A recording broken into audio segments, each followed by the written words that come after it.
Hello नमस्कार, मैं Subhash Kumar TCP education hub के इस डिजिटल प्लेटफॉर्म पर एक बार फिर आपका स्वागत करते हैं। और आज के इस वीडियो में 9th क्लास का जो केमिस्ट्री का फर्स्ट चैप्टर है उसको शुरू करने वाले हैं और इसको अच्छा से समझिएगा, सीखिएगा। चूँकि 4 क्लास 10th क्लास के लिए हो चुके हैं तो थोड़ा सा 9th क्लास के बच्चों के लिए भी कुछ करना है। तो यहाँ पर हम पढ़ते हैं हमारे आसपास के पदार्थ, मैटर इन आवर सराउंडिंग। तो ये 9th क्लास का आपको फर्स्ट चैप्टर है और इसमें पदार्थ की परिभाषा, पदार्थ क्या है, इस सब के बारे में जानेंगे। कुछ भ्रांतियाँ, भ्रम वगैरह भी मिट जाएगा। तो शुरू करते हैं अब पदार्थ से।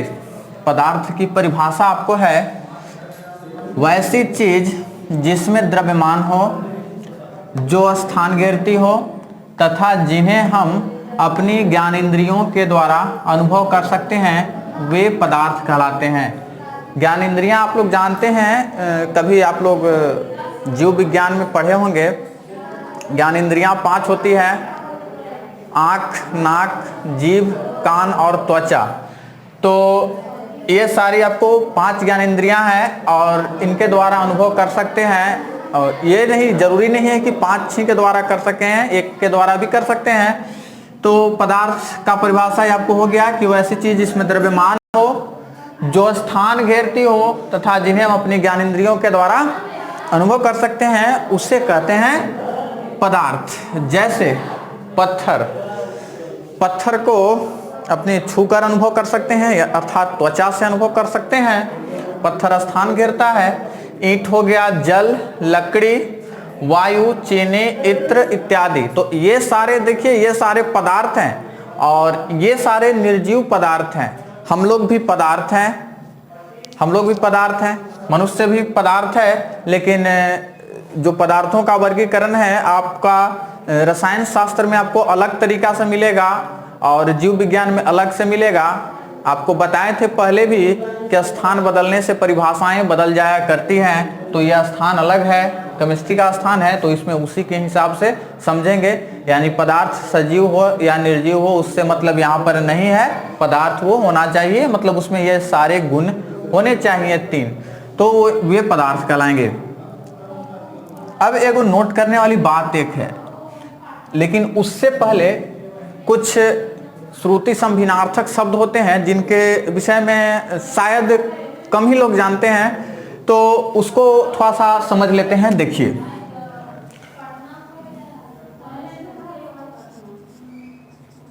द्रव्य, द्रव, ये देखिए श्रुति संभिनार्थक शब्द हैं।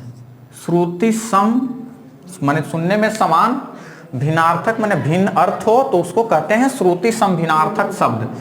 तो ये आपको श्रुति संभिनार्थक शब्द है द्रव्य और द्रव, द्रव्य और द्रव। तो देखिए, द्रव्य मतलब होता है पदार्थ, द्रव्य मतलब पदार्थ होता है, यानी पदार्थ का दूसरा नाम ही द्रव्य है। द्रव्य, ये ध्यान रखिएगा।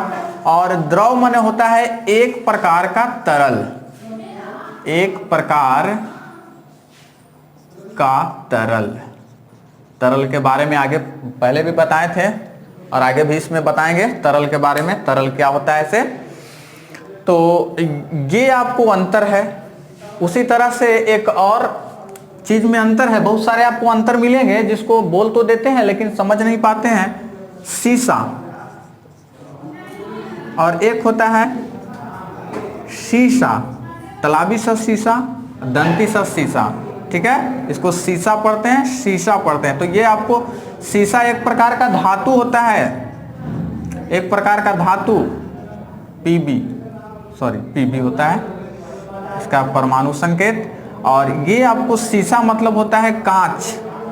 ये उर्दू शब्द है एक, जिसका हिंदी होता है कांच। आप लोग जानते हैं। तो ये शीशा और ये शीशा दोनों में अंतर है। उसी प्रकार से द्रव्य और द्रव में अंतर है। तो पदार्थ को ही द्रव्य कहते हैं। अब आते हैं कि किससे पदार्थ हम नहीं कहेंगे। तो 2 बातें नोट करने वाली है। प्रथम बात है कि वैसी चीज जिसमें न तो द्रव्यमान होता है और न स्थान घेरती है, उसे पदार्थ नहीं कहते हैं, उसे हम पदार्थ नहीं कहते हैं। और यहाँ पर थोड़ा सा कोष्ठ में लिख दिए हैं कि भले ही उसे अपनी ज्ञान इंद्रियों के द्वारा अनुभव कर सकते हो। ध्यान रखिएगा ये। जैसे मित्रता, तो मित्रता में द्रव्यमान होता है क्या? किसी से अगर किसी का अगर मित्र होता है तो ये मित्रता एक भाववाचक संज्ञा है, तो इसमें आपको द्रव्यमान नहीं होगा। आप जानते हैं मित्रता, इसमें द्रव्यमान नहीं होता है, ना स्थान घेरता है। प्रेम या प्यार, तो प्रेम या प्यार भी आपको है जो स्थान नहीं घेरता है, जिसमें द्रव्यमान नहीं होता है। अब बोलिएगा कि प्रेम या प्यार दिलों में स्थान घेरता है, तो ऐसा कुछ नहीं है। वो सब साहित्यिक चीज है, ये सब वैज्ञानिक चीज नहीं है कि दिलों में मित्रता या प्यार स्थान घेर ले तो वो स्थान घेरा तो उसको भी पदार्थ कहेंगे, ऐसा बात नहीं है। अगर ये दिलों में स्थान घेरता तो एक दिन दिल भर जाता और वो फट जाता। फलस्वरूप हमें किसी से ज्यादा से दोस्ती नहीं करते, कहते कि नहीं एक से दोस्ती किए हैं, आपसे नहीं कर सकते हैं, उसके सामने पेश करते हैं कि आप रखिए इतना करोड़ रुपया तब हम आपसे दोस्ती करेंगे, क्योंकि आपसे दोस्ती करेंगे तो दिलों में तो स्थान भर लेंगे और ज्यादा भरेंगे तो फट जाएगा, दिल मर जाएंगे।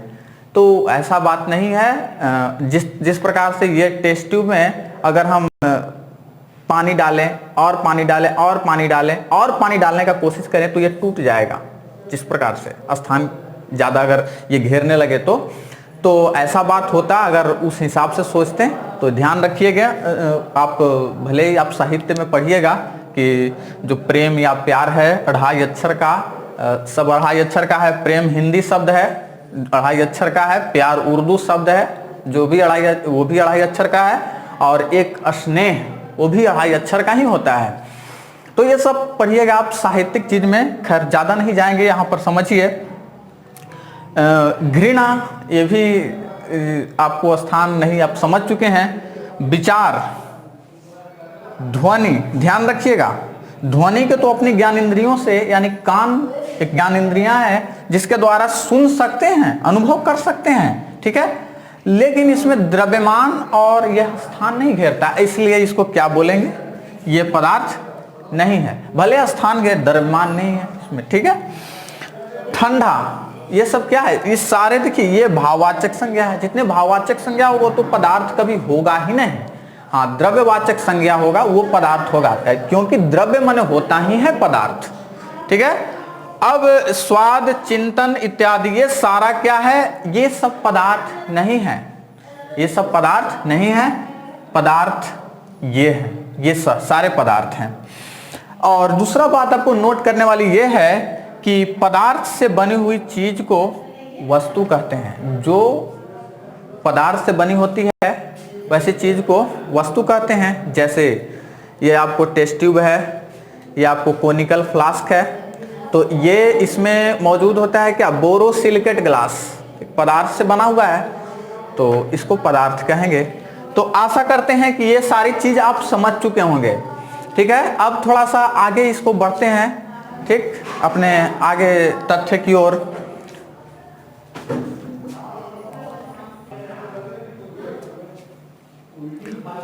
आगे आते हैं तो देखिए भारत और यूनान के प्राचीन जो दार्शनिक थे वे बोले कि जो हमारा शरीर है वो 5 तत्वों से मिलकर बना हुआ है। क्षिति जल पावक गगन समीरा पंच तंत्व यह अधम शरीरा। मतलब ये हमारा जो शरीर है वो 5 तत्वों से मिलकर बना है। क्षिति जल पावक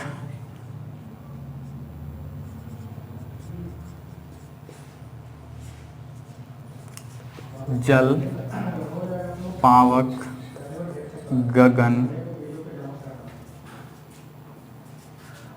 समीर।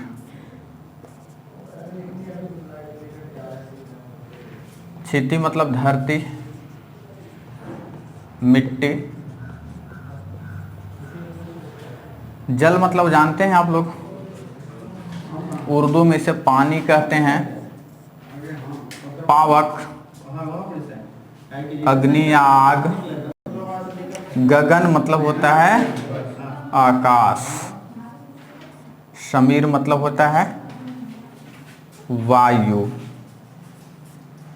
वायु या पवन जो भी कह लीजिए, लेकिन पवन वायु में अंतर है।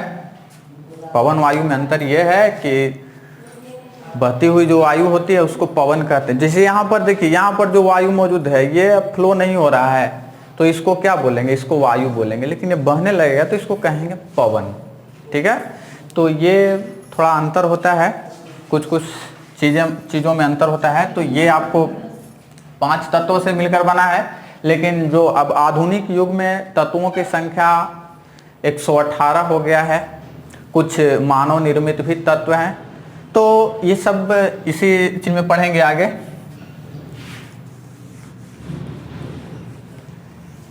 अब इसमें पदार्थ के गुण को समझते हैं। पदार्थ के गुण 2 तरह के होते हैं, भौतिक गुण और रासायनिक गुण। भौतिक गुण को बाह्य गुण यानी एक्सटीरियर प्रॉपर्टीज, और रासायनिक गुण को आंतरिक गुण मतलब इंटीरियर प्रॉपर्टीज कहते हैं। इसको अंग्रेजी में भौतिक गुण को फिजिकल प्रॉपर्टीज और इसको कहते हैं केमिकल प्रॉपर्टीज। तो ये देखिए आपको गुण, अब ये सारे चीज का गुण होता है, ऐसा नहीं है कि केवल पदार्थ का ही होता है। आदमी का भी गुण होता है, बाह्य गुण और एक आंतरिक गुण। जैसे बाह्य गुण, अगर मेरा देखिएगा कि बाह्य गुण क्या है तो बोलिएगा किसे। अब हमको तो बूढ़ा नहीं कह सकते हैं कि आप बूढ़े हैं, ठीक है, या आप बच्चे हैं, छोटे बच्चे हैं, ऐसा नहीं कह सकते हैं, क्योंकि आप अपनी ज्ञान इंद्रियों के द्वारा बाह्य गुणों को जान रहे हैं। ठीक है, जिन्हें बाह्य ज्ञान इंद्रियों के द्वारा अनुभव किया जा सकता है, जिसको क्या किया जा सकता है? ज्ञान इंद्रियों के द्वारा अनुभव। ठीक है, तो आप अपनी आंखों के द्वारा देख रहे हैं कि हम बच्चा है या बूढ़ा है, इसको आप अनुभव कर ले रहे हैं। तो ये हो गया बाह्य गुण या भौतिक गुण। रासायनिक गुण या आंतरिक गुण, जिसको आप ज्ञान इंद्रियों के द्वारा अनुभव नहीं कर सकते हैं। हम कहाँ तक पढ़े हैं ये आप नहीं तय कर सकते हैं, आप अनुभव नहीं कर सकते हैं कि हम कहाँ तक पढ़े हैं, या हम क्या क्या चीज जानते हैं इसको आप अनुभव नहीं कर सकते हैं। आप देखकर बता सकते हैं कि हम क्या क्या जान रहे हैं, या मेरे दिमाग में अभी क्या विचार आया, हम अभी किसको याद किए। तो ये सब आप नहीं जान रहे हैं, तो इसको कहते हैं आंतरिक गुण। आंतरिक गुण, अगर मान लेते हैं कि आप ही का मित्र अगर आपके सामने है और उसके आप आंतरिक चीजों को नहीं देख सकते हैं, वो आपसे मिला, आपसे जलता होगा, आपको मन ही मन 4 गो गाली भी दे रहा होगा, लेकिन आप उसको अनुभव नहीं कर सकते हैं, क्योंकि वह आंतरिक गुण है, रासायनिक गुण है। भौतिक गुण, जैसे किताब भी अगर लेके जाए कोई, अगर अनपढ़ व्यक्ति अगर अच्छा से टाई बेल्ट ब्लेजर वगैरह पहनकर अगर किताब ले रहे तो उसको देखकर बता देंगे, कोई देखकर बता देगा कि वो पढ़ा लिखा व्यक्ति होगा। और जो अगर पढ़ा लिखा भी हो और पागलों की तरह कर ले रहे तो आप बाह्य गुण से क्या स्पष्ट करेंगे कि वो भिखारी है, अनपढ़ होगा शायद, इस तरह से। तो ये बाह्य गुण के द्वारा हम अनुभव नहीं कर सकते हैं आंतरिक गुणों को, अपने मतलब ज्ञान इंद्रियों के द्वारा। तो ये आपको हो गया गुण पदार्थ के। बेसिकली हम जो ये जो आपको भौतिकी का जो हमारे आसपास के पदार्थ हैं वो मूल रूप से भौतिक गुणों के बारे में इसमें पढ़ेंगे। इसमें सिर्फ भौतिक गुणों के बारे में पढ़ेंगे, रासायनिक गुणों के बारे में आगे पढ़ते रहेंगे। 3rd चैप्टर में रासायनिक गुणों के बारे में पढ़ेंगे। तो ये सब बातों को थोड़ा ध्यान रखिए, ठीक है। अब थोड़ा सा आगे चलते हैं, तब तक आप इसको उतार लीजिए। पदार्थ के भौतिक स्वरूप, मतलब कि वो बाहर से कैसे दिखने में लगता है। तो ध्यान रखिए, इसमें इसका भौतिक स्वरूप में पहला है पदार्थ कणों से मिलकर बना होता है। पदार्थ जो होता है छोटे छोटे कणों से मिलकर बना होता है। ये आप 5वां 6ठा क्लास से ये रटते आ रहे हैं, ठीक है। तो दूसरा आपको है पदार्थ के कण बहुत ही छोटे होते हैं। तो ये आपको उसका भौतिक स्वरूप होगा, बहुत ही छोटे। कहने का मतलब कि उसे नग्न आंखों से नहीं देख सकते हैं, उसे नग्न आंखों से नहीं देख सकते हैं, यंत्र के द्वारा, सूक्ष्मदर्शी के द्वारा उसको देखा जा सकता है। कुछ कुछ ऐसे पदार्थ होते हैं जिसको सूक्ष्मदर्शी के द्वारा भी नहीं देख सकते हैं, उसके लिए और जो उत्तम जो क्वालिटी का सूक्ष्मदर्शी होता है, इलेक्ट्रॉन माइक्रोस्कोप, उससे देखते हैं।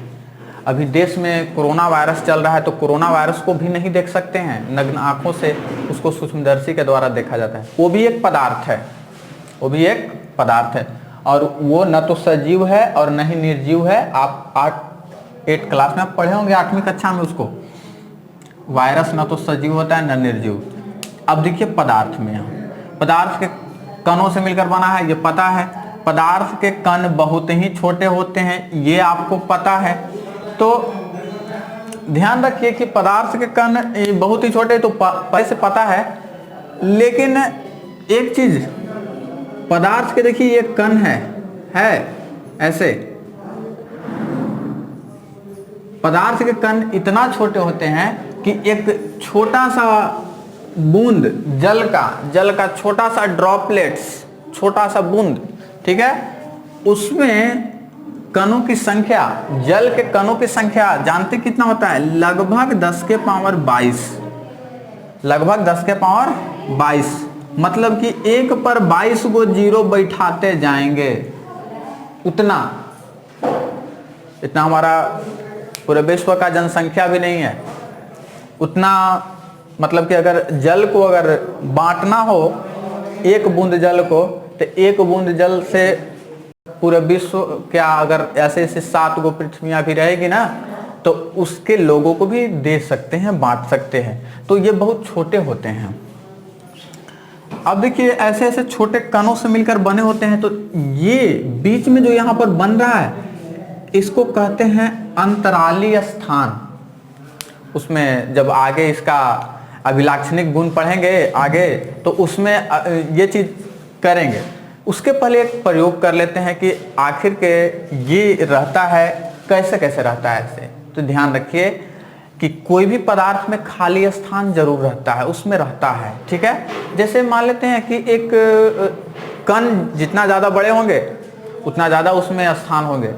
मान लीजिए कि एक बड़े डब्बे में साइकिल का छोटा छोटा जो बॉल होता है उसको डालेंगे, और एक डालेंगे बड़ा बड़ा जो आपको कंचा होता है कांच का, उसको। तो सबसे ज़्यादा पानी को ग्रहण करेगा वो कंचा वाला।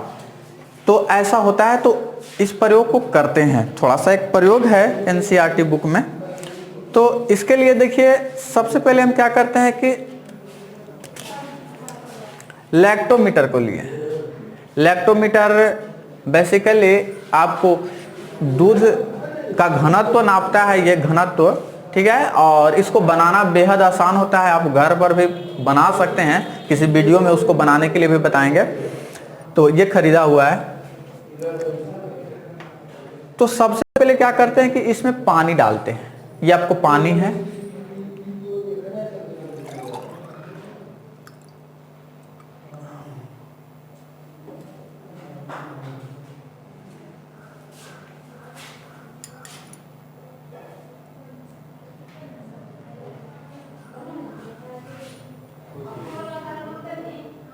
देख लीजिए इसका लेवल कहाँ तक, कितना ऊपर तक है, ठीक है।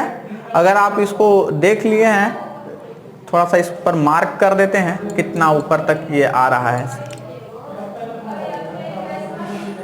इतना तक देखिए लेवल है, पूरा भरा हुआ है, लगभग ये भरा हुआ है टेस्ट ट्यूब बड़ा वाला। और इसका जो आपको है यहाँ पर जो वाटर लिखा गया है इसमें, इतना तक ये चीज आ रहा है।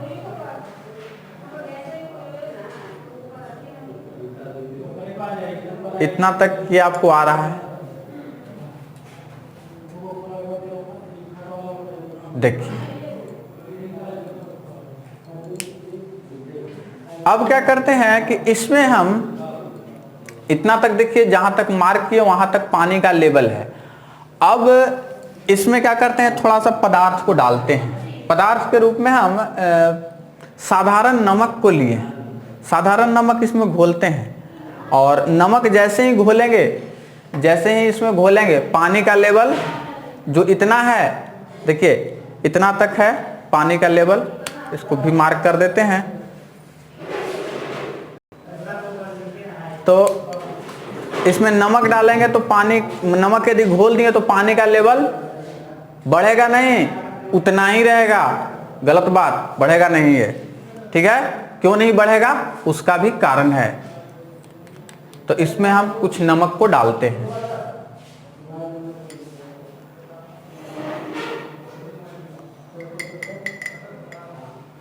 इसमें इतना सारा नमक को डाल दिए। अब इसको घोलते हैं। थोड़ा सा ऊपर ये उठा है, ये हो रहा है, लेकिन घुलने के बाद ये लेवल डाउन कर जाएगा। जब ये पूरी तरीका से घुल जाएगा, पूरा तरह से घुल जाएगा, तब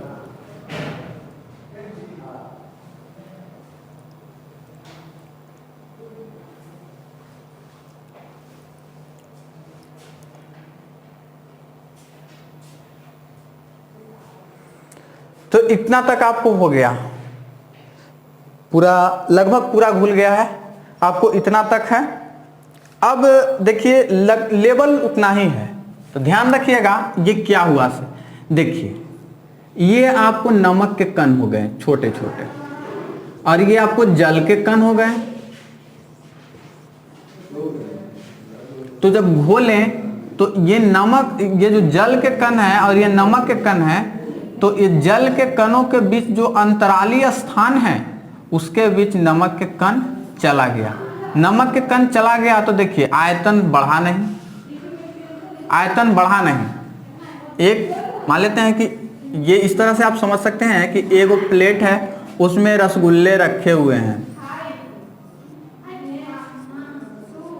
उसमें रसगुल्ले रखे हुए हैं, 9 गो रसगुल्ला रखा हुआ है, और एक डब्बा है। अब इसमें 10वां रसगुल्ला नहीं अट सकता है, तो इसमें चाहे तो छोटे छोटे यदि बादाम डाल दें, बीच में अगर हम बादाम डाल दें तो रह जाएगा, लेकिन डब्बा क्या एक्सपेंड करेगा, डब्बा बढ़ेगा नहीं, बढ़ेगा। क्यों, आयतन नहीं बढ़ेगा। जस्ट वही काम यहाँ पर हुआ कि पानी को रसगुल्ला अगर मानते हैं तो नमक को ये बादाम मान लीजिए, और ये उसके अंतरालीय स्थानों में चला गया। तो जो अंतरालीय स्थानों में चला गया तो इसका घनत्व तो क्या हो गया, बढ़ गया। हम लैक्टोमीटर को क्यों लिए थे, अब ये समझ में नहीं आ रहा होगा, लेकिन अब समझ में आएगा। देखिए पहले इतना पानी के लेवल में इतना तक आ रहा था, अब कितना आएगा, अब इसका घनत्व, लेकिन देखिए द्रव्यमान इसका बढ़ गया। पानी है उतना ही, लेकिन द्रव्यमान क्या हो गया, बढ़ गया, क्योंकि चीनी का भी द्रव्यमान ऐड हुआ होगा, भले ही आयतन न बढ़े, ठीक है। तो क्या होगा, घनत्व बढ़ गया। अगर द्रव्यमान उतना ही रहता है तो आप पढ़े हैं, देखिए क्या पढ़े हैं, तो आपने पढ़ा है घनत्व, घनत्व बराबर द्रव्यमान बटा आयतन, ठीक है। तो देखिए आयतन को क्या, आयतन क्या हुआ, पानी का लेवल बढ़ा नहीं, आयतन सेम रहा, लेकिन पानी का जो द्रव्यमान था और नमक का द्रव्यमान था दोनों बढ़ गया, तो घनत्व भी बढ़ गया। और लैक्टोमीटर, हाइड्रोमीटर, ये दो ऐसे यंत्र होते हैं जो आपेक्षिक घनत्व को बताते हैं, ठीक है। तो लैक्टोमीटर बेसिकली देखिए, लैक्टोमीटर हाइड्रोमीटर सेम काम करता है, लेकिन दोनों का यूज करने का जो उद्देश्य जो अलग अलग है, अलग अलग जगह पर यूज करते हैं। इसको दूध के लिए यूज करते हैं, हाइड्रोमीटर को कोई एसिड वगैरह को आपेक्षिक घनत्व को मापने के लिए करते हैं। तो देखिए ये बढ़ गया तो इस क्या करेगा, घनत्व अगर ज्यादा रहता है किसी द्रव का तो उसमें वस्तु जो है से बहुत अच्छा से छल आता है, ज्यादा छल आता है। जैसे समुद्र का पानी और नदी का पानी, तो समुद्र का पानी में जो सामान है वो आप पढ़े हैं पहले से कि नाव, उसमें जो समुद्र में जो नाव चलती है वो ज़्यादा लोड ढो सकता है नदी के नाव के मुकाबले। तो देखिए ये बढ़ जाएगा,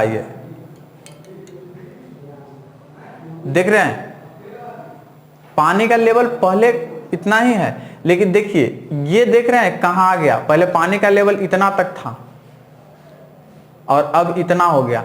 क्यों? घनत्व तो बढ़ गया, और घनत्व तो बढ़ने से क्या होते जाता है, छलाते जाता है।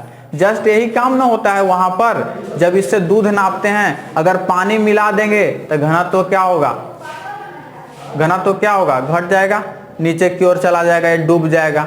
ठीक है, डूबने लगेगा। और अगर गाढ़ा दूध रहेगा तो पूरा एकदम छलाया हुआ रहेगा, और पतला दूध रहेगा तो डूबा हुआ रहेगा। जैसे पहले पानी था केवल तो पतला था, अब इसमें नमक मिला दिए तो गाढ़ा हो गया तो ऊपर आने लगा। यही प्रिंसिपल जस्ट काम करता है। आप एक छोटा सा बोतल लेके भी आप ये मार्क करके आप बना सकते हैं लैक्टोमीटर, कोई बात नहीं उसमें। तो ये हो गया आपको कि पदार्थ जाता कहाँ है। ठीक है, तो अब आगे समझेंगे। इसमें पदार्थ का भौतिक स्वरूप हो गया,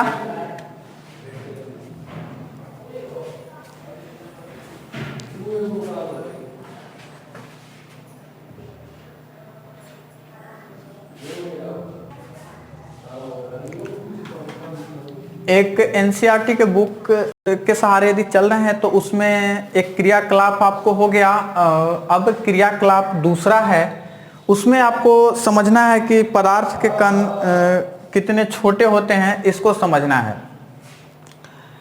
तो ध्यान रखिए, इसमें एक क्या किया हुआ है, बीकर लिया हुआ है, बीकर में 100 मिलीलीटर जल लिया हुआ है, और 100 मिलीलीटर जल इसमें घोलते हैं। उसके बाद 3-4 बीकर लेते हैं और इसमें पोटेशियम परमैंगनेट डालते हैं। पोटेशियम परमैंगनेट को लाल पोटास या लाल दवा भी कहते हैं, उसको डालते हैं। और देखिए इसमें 100 ml जल ले लिए, ठीक है, इसमें पोटेशियम परमैंगनेट डालें। ठीक है, अब क्या करेंगे कि इसी तरह का जो बीकर और रहेगा उसमें भी 100 ml जल रहेगा, और रहेगा और रहेगा। तो क्या करना है कि इसमें जो 100 ml डाले हैं इसमें थोड़ा सा 5 ml थोड़ा सा निकाल के आप, इसमें केवल पानी है, ठीक है, और इसमें भी पानी है 100 ml, ठीक, इसमें भी पानी है 100 ml, ठीक है। तो इसमें आपको पोटेशियम परमैंगनेट का जलीय विलयन है KMnO4 का जलीय विलयन, ठीक है, जलीय विलयन, विलयन मतलब होता है घोल, ठीक है। तो इसमें बनाया गया है और इसमें डालेंगे थोड़ा सा इसका भाग, फिर क्या करेंगे थोड़ा सा इसका भाग निकाल के इसमें डालेंगे, फिर क्या करेंगे इसमें का थोड़ा सा भाग निकाल कर इसमें डालेंगे, और इस सभी जो है आपको जितना भी बीकर है उसको हम अवलोकन करेंगे। तो यहाँ पर बीकर तो नहीं, लेकिन यहाँ पर हम टेस्ट ट्यूब में लेते हैं। टेस्ट ट्यूब में बात वही होगा, बात अब खिचड़ी चाहे आप छोटा सा तसला में बनाइए या बड़ा तसला में बनाइए, खिचड़ी तो बनेगा ही, ठीक है। तो ये छोटा सा तसला मान लीजिए, ध्यान रखिए। अब ये आपको पोटेशियम परमैंगनेट है। पोटेशियम परमैंगनेट आपको इस तरह से होता है, आप देख लीजिए, इस तरह का देखिए, काला, पहले दिखने में आपको काला जैसा नजर आएगा, लेकिन ये गाढ़ा गुलाबी आपको बनता है। इसमें जल थोड़ा सा डालते हैं, और लेकिन सब में उतना ही लेवल तक ले लेते हैं, मार्क कर लेते हैं सबका, मान लेते हैं कि इतना इतना तक इस सबको मार्क कर लिए यहाँ से।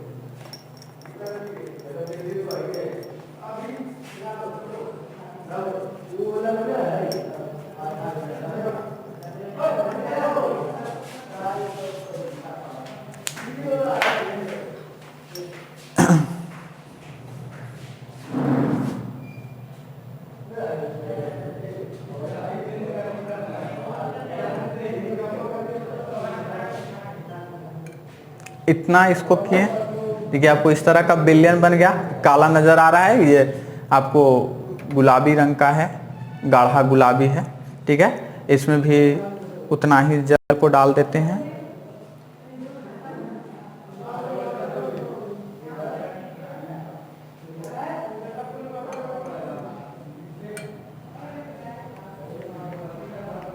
इसमें भी उतना जल को डाल देते हैं।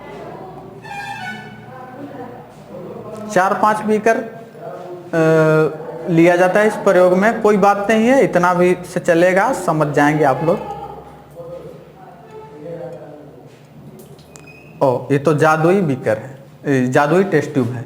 देखिए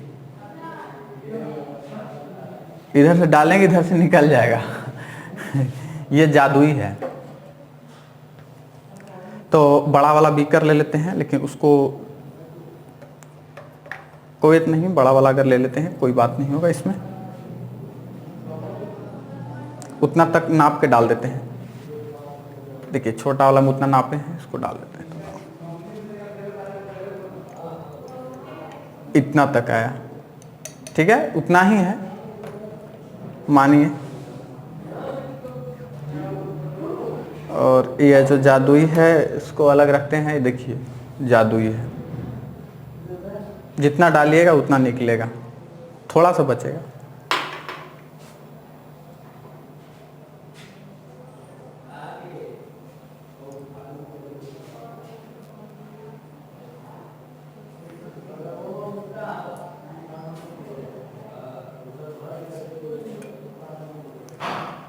बड़े वाले टेस्ट ट्यूब में भी इसको डाल देते हैं।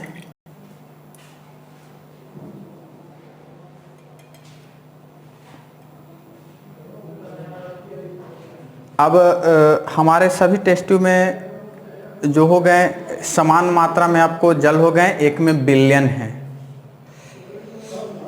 करते क्या है कि थोड़ा थोड़ा डालते हैं, पहले इसमें थोड़ा सा डालते हैं, ठीक है, थोड़ा सा डालते। देखिए पोटेशियम परमैंगनेट का जलीय घोल हो गया, इसमें डालते हैं थोड़ा सा, ठीक है। देखिए आपको इस तरह का बना, यह विसरण हो रहा है इसमें, ये गाढ़ा बिलियन है। अब इसको क्या करेंगे, ये देखिए पहला वाला आपको है, ये आपको पहला है, पहला, ठीक है। ये आपको दूसरा हुआ, पहला ये हुआ, दूसरा ये हुआ, और दूसरा वाला इसमें डालेंगे तीसरा में थोड़ा सा। तो इतना देखिए इस तरह का आपको बना, पूरा घुला नहीं है, हाँ, तो इतना देखिए बना, ठीक है। अब इसको मान लीजिए आगे डालते हैं, इसमें इतना, ठीक है। अब इसका इसमें डालते हैं,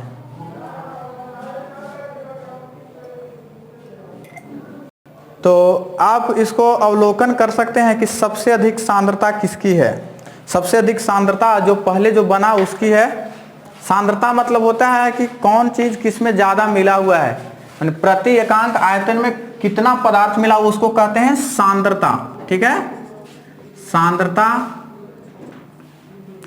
मतलब होता है पहले पदार्थ की मात्रा, जो भी कहिए, ठीक है, और आयतन, ठीक है, प्रति एकांक आयतन में। जैसे मान लेते हैं एक गिलास पानी में अगर आप 1 चम्मच चीनी डालें, और उसी तरह की एक और गिलास पानी में आप 4 चम्मच चीनी डालें, तो सांद्रता किसका ज़्यादा होगा, जो ज़्यादा मीठा लगेगा।